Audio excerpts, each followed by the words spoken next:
नमस्कार दोस्तों, भारत एक सोच देख रहे हैं आप। दोस्तों, हर कोई ये सोच रहा था कि इस बार जब सत्र चलेगा लोकसभा चुनाव के बाद, तो जब समाजवादी पार्टी के 37 सांसद सदन के अंदर मौजूद होंगे तो किस तरह का माहौल देखने को मिलेगा। और एक एक करके अखिलेश यादव के सभी सांसदों ने अपने अपने क्षेत्र का मुद्दा उठाया है। उत्तर प्रदेश की बात मजबूती से उठाई गई है सदन के अंदर। दोस्तों, बजट सत्र चल रहा है और इस सत्र के दौरान अखिलेश यादव के सांसदों ने मोर्चा संभाल लिया है। क्या कुछ कहा अखिलेश के सांसदों ने लोकसभा के अंदर? किसी ने स्वास्थ्य का मुद्दा उठाया तो किसी ने बुलडोजर का मुद्दा उठाया। यूपी के अंदर के एक साथ कई मुद्दे उठाए गए आज सदन के अंदर। ऐसा सिर्फ इसलिए हुआ दोस्तों क्योंकि यूपी से विपक्ष के अच्छी खासे सांसद चुनकर गए हैं, इसलिए सदन के अंदर उत्तर प्रदेश की बात जोर से हो रही है, जोर शोर से हो रही है। एक एक करके हम आपको वो बयान सुनाने जा रहे हैं, वो बातें आपको बताने जा रहे हैं जो अखिलेश यादव के सांसदों ने आज सदन के अंदर उठाई है। सबसे पहले हम आपको सुनवाते हैं दोस्तों लालगंज के सांसद दरोगा सरोज की बात, जिन्होंने अपनी शायरी से सबकी बोलती बंद कर दी। जरा सुनिए दरोगा सरोज जो कि लालगंज से सांसद हैं, क्या कह रहे हैं। अध्यक्ष महोदया, मैं सदन के माध्यम से आपको अवगत कराना चाहूँगा। किसी ने लिखा है, मैं ज़्यादा समय नहीं लूँगा आपसे, कि महसूस हो रहा है कि दौरे तबाही है, शीशे की अदालत है, पत्थर की गवाही है, दुनिया में कोई ऐसी तमसील नहीं मिलती कि कातिल ही मुहाफिज है। माननीय सदस्य थोड़ा विषय पर बोलिए, शून्यकाल है, शून्यकाल। अध्यक्ष महोदया, मैं उत्तर प्रदेश, माफ कीजिएगा मैं नहीं बोल रहा हूँ, सुनिए, सुनने की कोशिश करिए। ऐसे नहीं, बैसाखी पर नहीं चलोगे। माननीय सदस्य आप तो अपने विषय पर बोलिए। चुप रहो, सुनने की आदत डालो। माननीय सदस्य, कल वहाँ हम भी होंगे, कल हम भी वहाँ होंगे, आप इधर होंगे। बैसाखी पर नहीं चलोगे, कब तक चलोगे? कब तक जालिम जुल्म करेगा सत्ता के गलियारों से? जर्रा जर्रा गूंज रहा है क्रांतिकारी नारों से। ये पूरा उत्तर प्रदेश नहीं, पूरा धन्यवाद माननीय सदस्य, धन्यवाद। आदरणीय, विषय पर मैं आ रहा हूं उत्तर प्रदेश के जनपद आजमगढ़ 68 लोकसभा लालगंज से मैं बिलोंग करता हूं। मैं दलित परिवार से हूं। मैं आपके संज्ञान में इस सदन के माध्यम से ये डालना चाहता हूं कि मंदुरी हवाई अड्डा है। मंदुरी हवाई अड्डा बना तब विरोध नहीं हुआ। मैं समझता हूं 85% लोगों की रोजी रोटी उसकी माँ, उसकी जमीन है, उसकी माँ को छीना जा रहा जबरदस्ती। उत्तर प्रदेश की सरकार, किसानों ने और 1.5-2 साल से आंदोलन किया, आज भी आंदोलित हैं। मैं सदन के माध्यम से आपसे कहना चाहूँगा, माननीय अध्यक्ष महोदया, उसकी माँ को मत छीनो। माँ को छीनोगे तो क्रांति हो जाएगी, ये घमंड टूट जाएगा, हम सारे लोग आंदोलित होंगे। इसलिए उस पर पुनः आप सरकार से ये कहिए कि वहाँ मंदुरी हवाई अड्डे का विस्तारीकरण न हो, ये मैं आपसे मांग करता हूँ। तो दोस्तों, ये तो थे दरोगा सरोज जो कि अपनी शायरी के जरिए लोकसभा के अंदर भारतीय जनता पार्टी की सरकार को, एनडीए की सरकार को घेरने की कोशिश कर रहे थे। अब आता है अगला नंबर घोसी से सांसद राजीव राय का। राजीव राय वही हैं दोस्तों जिन्होंने ओपी राजभर के बेटे को हराया, अरविंद राजभर को हराया और संसद तक पहुंचे। राजीव राय ने सदन के अंदर बुलडोजर का मुद्दा उठाया। क्या कुछ कहा, जरा सुनिए। अरे यहाँ चिन्हित करके, और मैं पीड़ा में इसलिए बोल रहा हूँ क्योंकि वहाँ सुनवाई नहीं है। एक बात से पक्ष हो या विपक्ष सहमत होंगे कि मैंने पत्र भी लिखा जिलाधिकारी को कि जिन जिला स्तरीय मीटिंग में सांसद की उपस्थिति अपेक्षित हो, सदन के कार्रवाई के दौरान ऐसी मीटिंग न रखा जाए। अधिकारी सुनते नहीं है। ऐसी मीटिंग ये होती है कि जब जनता पर जुल्म हो या कोई परेशानी हो तो उन मीटिंग में रखा जाए। हमारे यहाँ दलित और मुसलमान लोगों के घरों को चिन्हित करके एक 400 मीटर में लगातार बुलडोजर का काम हो रहा है। हाई कोर्ट का वो उल्लंघन हो रहा है। लिखित हम लोग पीड़ा ये है कि हम 3-3 सांसद और 5-5 विधायक और पदाधिकारियों के साथ हम गए डेलीगेशन लेकर, कोई अधिकारी घटनास्थल पर आया नहीं, एक सिपाही तक नहीं आया। मैं पिछली बार जब आया उसके पहले मीटिंग रख दिया गया, इस बार आया हूँ, मैं रिटर्न में देकर आया और मुझे फ़ोन आता है। मैंने कहा कि महीने की जो मीटिंग है जरूरी तो नहीं 22 तारीख से हो जाएगी।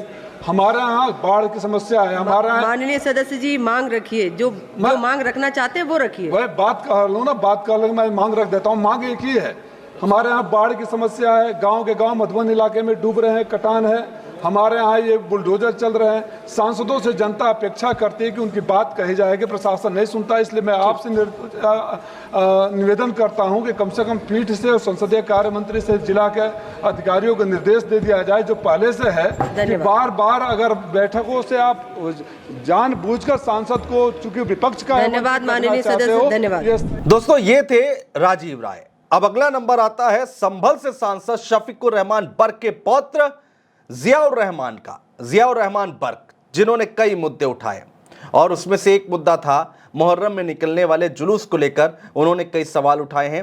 क्या कुछ कहा है उस जुलूस को लेकर, क्या कुछ दिक्कतें आई हैं संभल के अंदर, वो बताने की कोशिश की है।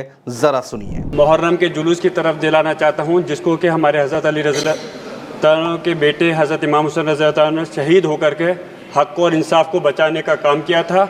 लेकिन अफसोस की बात है, इस बार उत्तर प्रदेश के अंदर हमारे संभल मुरादाबाद में भी कि उस जुलूस को मनाने में अड़चन पैदा की गई। एक तानाशाह आदेश जारी किया गया कि उस जुलूस को आप परंपरागत तरीके से नहीं मना सकते।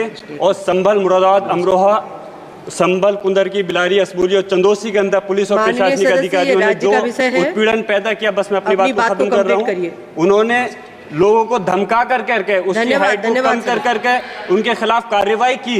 मैं कहना चाहता हूँ अधिकारियों के खिलाफ कार्रवाई होनी चाहिए। और हम सबके धर्मों की इज्जत करते हैं। हम कावड़ यात्रा निकल रही है, हमें उससे कोई परहेज नहीं है, लेकिन मीट की। इसके बाद दोस्तों आ जाते हैं रामपुर के सांसद की बात करते हैं, जो कि अभी नए नए सपा से सांसद बने हैं, मोहिबुल्लाह नदवी। मोहिबुल्लाह नदवी ने रामपुर का क्या मुद्दा उठाया है वो आप सुनिए। बेरोजगारी, स्वास्थ्य व्यवस्था पर जमकर सवाल उठाए हैं नदवी साहब ने और रामपुर में एम्स की मांग की है। सुनिए जरा। मैं आपका बहुत मशकूर हूँ, ममनून हूँ कि आपने मुझे बोलने का मौका दिया है। मैं पार्लियामेंट के सामने वाली मस्जिद में अपने देशवासियों के लिए सेहत की दुआ करता था। अब मुझे ये अवसर रामपुर की आवाम ने दिया है, जहाँ से मैं चुनकर आया हूँ, कि उनके लिए सबसे पहले मैं उन सब के लिए ये आपके माध्यम से, आपके मारिफत से ये दरख्वास्त करता हूँ कि रामपुर एक बड़ा गरीब ज़िला है, वहाँ बहुत बेरोज़गारी है। इलाज के लिए लोगों को दर बदर जाना पड़ता है, मुख्तलिफ रियासतों में जाना पड़ता है। और जो डिस्ट्रिक्ट अस्पताल है उसकी हालत इंतहाई काबिल रहम है, जिसमें डॉक्टरों और मशीनों की बेहद कमी है। मैं आपके मारिफत से जनाब वज़ीर सेहत, उनसे ये दरख्वास्त करता हूँ कि वो रामपुर में एक एम्स जैसा अस्पताल, और पूरे ज़िले में कोई मेडिकल कॉलेज भी नहीं है, जिसकी वजह से दिल्ली के अस्पतालों में ज़्यादातर मरीज़ रामपुर और उसके आसपास के ज़िलों के होते हैं और वहाँ बेहद परेशानी होती है। रोज़ाना हम बात हो रही हैं, रोज़ाना। और हम लोग सिवाय ख़त लिखने के, या थोड़ा डॉक्टर भी बहुत प्रेशर में रहते हैं, वो क्या करें। इसलिए मैं आपके तवज्जुह से अपने उन इलाके और ख़ासतौर पर रामपुर ज़िले में एक ऐसा अस्पताल जो तमाम आसपास के ज़िलों के बोझ को और कैपिटल के अस्पतालों के बोझ को भी कम करे, जिसका ख्वाब माने हमारे स्वर्गीय वज़ीर आज़म जनाब अटल बिहारी वाजपेयी जी ने देखा था कि देश में एम्स की तरह के अस्पताल हों, मेडिकल कॉलेज हों। तो रामपुर में अगर आपके तवज्जुह से मोहतरम वज़ीर साहब फैसला लेंगे तो ये हम सब के लिए बहुत आपकी तरफ से और पूरे देश की सबसे बड़ी जो हमारी कानून साज असम्बली है, इसकी पार्लिमानी असम्बली है, इसकी तरफ से ये बहुत बड़ा हम लोगों के लिए और रामपुर की आवाम के लिए एक बहुत बड़ा तोहफा होगा। और चूँकि मैं पहली बार आ रहा हूँ, मुझे इतनी खुशी हो रही है कि मैं बराबर की मस्जिद में अपने देश के तमाम मरीजों के लिए दुआ करता था, और ये मेरी पहली मांग है। अगर इसको जनाब वज़ीर तवज्जो देंगे तो ये मेरी ज़िंदगी के लिए बहुत बड़ा और मेरे ज़िले के लिए, मेरे लिए बहुत बड़ा तोहफा होगा। Thank you. दोस्तों कहानी यही खत्म नहीं होती है। संसद के अंदर उत्तर प्रदेश की कई समस्याओं को उठाया गया। अगला नंबर था धौरहरा से सांसद आनंद भदौरिया का, जो कि खड़े होते हैं और अपने क्षेत्र में जो बाढ़ की समस्या है उसको लेकर उन्होंने सवाल उठाया है। आनंद भदौरिया को सुनिए। आपने मुझे अपनी बात रखने का अवसर दिया है। मैं आपका ध्यान अपने लोकसभा क्षेत्र धौरारा के विधानसभा क्षेत्र हरगांव और धौरारा में आई हुई बाढ़ की तबाही पर आकृष्ट करना चाहता हूं। महोदया, महोना और सुहेली नदी जो नेपाल में स्थित है, नेपाल सरकार जब मन आता है तब 2.5 लाख क्यूसेक पानी छोड़ देती है और उससे पूरे पीलीभीत से लेकर के पूर्वांचल तक और फिर बिहार होते हुए बाढ़ की तबाही होती है।